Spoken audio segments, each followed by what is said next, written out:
Ukraine's Foreign Minister Kuleba resigns. In a surprising turn of events, Ukraine's Minister of Foreign Affairs Kuleba has stepped down from his role, marking the beginning of what appears to be a major shakeup in the Ukrainian government. Kuleba, who has been at the helm of Ukraine's foreign policy since March 2020, submitted his resignation as part of a wide-ranging reshuffle of the Ukrainian cabinet. The move comes as several other top officials also tendered their resignations, leaving key positions vacant in President Volodymyr Zelensky's administration. Among those stepping down are the Strategic Industries Minister, Justice Minister, and 2 deputy prime ministers, signaling a significant overhaul of the government's leadership. David Arakhamia, the parliamentary leader of the ruling Servant of the People Party, confirmed on Telegram that a major government reset is underway. He stated that more than half of the cabinet of ministers' staff would be changed, with Thursday set to be a day of appointments. President Zelensky, addressing the nation in his nightly video message, emphasized the need for state institutions to be configured so that Ukraine achieves all the results that we need. He hinted at further changes, including in the president's office, suggesting a comprehensive restructuring of Ukraine's political landscape. While some view this reshuffle as an opportunity to inject new energy into the government, others are more critical. Opposition MP Irina Gerashchenko decried the move, calling it evidence of an intellectual and personnel crisis and advocating for a unity government.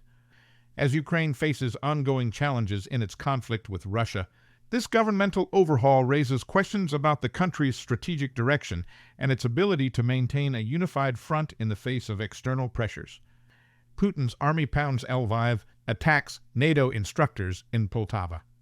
In a devastating escalation of hostilities, Russian forces have launched a series of brutal attacks on Ukrainian cities, leaving a trail of destruction and loss of life. The western city of Lviv, long considered a relative safe haven, was rocked by a barrage of missiles and drones, resulting in the deaths of 7 people, including 3 children. This assault on Lviv, close to the Polish border, prompted NATO member Poland to scramble jets in response, highlighting the growing tension along Ukraine's western frontier. The proximity of these strikes to NATO territory underscores the potential for wider regional involvement in the conflict. The attack on Lviv came on the heels of what has been described as the war's deadliest single attack this year. On September 3rd, Russian forces struck a military institute in the central town of Poltava with 2 ballistic missiles, claiming the lives of 51 people and wounding hundreds more. Russian military sources allege that the target was a military center where NATO instructors were training Ukrainian forces, though these claims remain unverified. These back-to-back assaults demonstrate Russia's continued strategy of targeting both military and civilian infrastructure deep within Ukrainian territory. The attacks have not only resulted in significant loss of life, but have also disrupted essential services, with reports of power outages and water supply cuts in affected areas. The intensity and geographical spread of these attacks suggest a renewed push by Russian forces to destabilize Ukraine and test the resolve of its Western allies. As the conflict enters a new phase of escalation, the international community watches with growing concern over the potential for further civilian casualties and the risk of the conflict spilling beyond Ukraine's borders. Poland beefs up defense. In response to the escalating threat on NATO's eastern flank, Poland has taken decisive action to bolster its military capabilities. The Polish Defense Minister, Władysław Kosiniak-Kamysz, has signed a landmark deal with US defense giant Raytheon for the production of 48 Patriot missile launchers, a move he described as a significant step toward strengthening Polish security.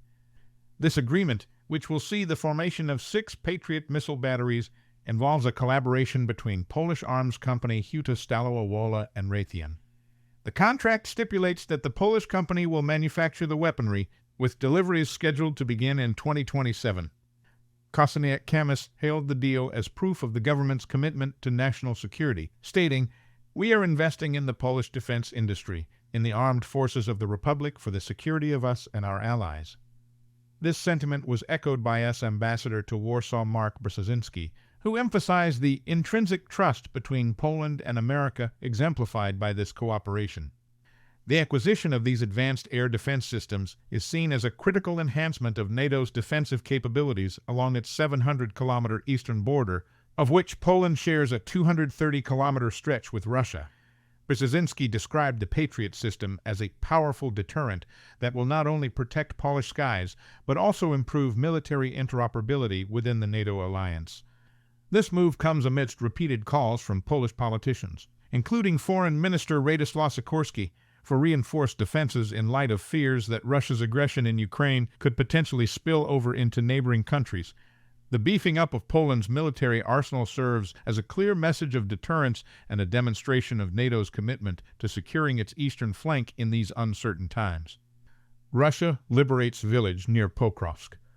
In a continuation of its territorial advances in eastern Ukraine, Russia has claimed the capture of 2 more villages, including one near the city of Pokrovsk.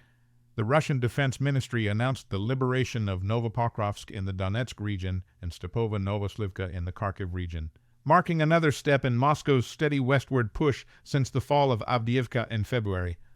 These gains come as part of a broader offensive that has seen Russian forces announce the capture of a new village in Ukraine's east almost weekly throughout the summer.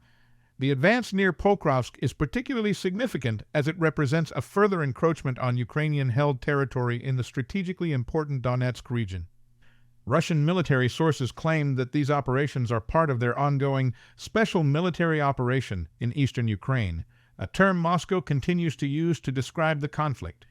The capture of these villages is presented as evidence of Russia's continued military success and its ability to maintain pressure on Ukrainian forces across multiple fronts.